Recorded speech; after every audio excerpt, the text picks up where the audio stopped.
ស្ដីបងសួស្ដីបងនៅខាងបងប្អូននេះរបស់ពិសេសហ่าបង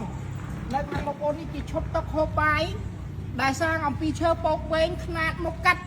2ម៉ែត្រ10គុណឲ្យ150កន្លែងក្រាស់8ហ៊ុនកន្លែងដែលស្ដើងគឺបាន6ហ៊ុនបងហើយអេតជាមួយក្អីកញុង10គ្រាប់ក្អីកញុង8គ្រាប់បងជ័យមកទៅបានគឺពកគ្រាប់ពកសុទ្ធទាំងអស់តែម្ដងបងអញ្ចឹងសម្រាប់បងដែលមានតម្រូវការចង់បានឈុតពិសេស VVIP កុំភ្លេចបងអូនប៉ាសិលេងឬក៏ពេកមហាឯងចលបាត់ដំបងធំមកពកនេះធំមកបងហើយក្អីកញុងនេះគឺអស់ទាស់តែម្ដងបងក្អីកញុងនេះគឺ